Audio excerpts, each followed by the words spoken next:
കഷ്ടപ്പാടുകൾ മനുഷ്യരെ ശക്തരാക്കിയിട്ടേ ഉള്ളൂ. ലോകത്തൊരു വ്യക്തിയും കഷ്ടപ്പാട് അനുഭവിച്ചതിൻ്റെ പേരിൽ അശക്തനായിട്ടില്ല. നേരെ മറിച്ച് ആത്മവിശ്വാസമുള്ള ഏറ്റവും വലിയ ശക്തരായി അവർ മാറുകയാണ്. അതുകൊണ്ട് തന്നെ കഷ്ടപ്പാടുകളും ദുരിതവും വരുമ്പോൾ നിങ്ങൾ ഭയപ്പെടാതിരിക്കുക. അത് നിങ്ങളെ തകർക്കാനാണ്, അത് നിങ്ങളെ നശിപ്പിക്കാനാണ്, നിങ്ങളതിലൂടെ തകർന്നു പോകും എന്നിത്യാദി ചിന്തകളും വിഷമങ്ങളും ഒക്കെ നിങ്ങളിലേക്ക് വന്നേക്കാം. കഷ്ടതകൾ അനുഭവിച്ച ആളുകളാണ് ജീവിതത്തിൽ പിന്നീട് വിജയങ്ങൾ കൈവരിച്ചത്.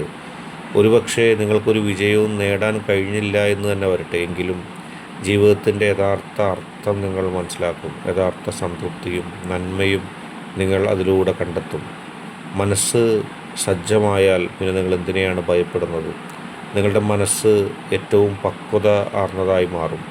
കഷ്ടപ്പാടുകളുടെ മുറിപ്പാടുകൾക്കപ്പുറം അത് ജീവിതത്തിൽ വെല്ലുവിളികൾ നേരിടാനുള്ള തഴമ്പ് സമ്മാനിക്കുന്നു. കഷ്ടപ്പെട്ടവർ ശക്തരായി മാറും തീർച്ച. ഈ വീഡിയോ ഇഷ്ടപ്പെട്ടാൽ ലൈക്ക് ചെയ്യുക, ഷെയർ ചെയ്യുക, സബ്സ്ക്രൈബ് ചെയ്യുക.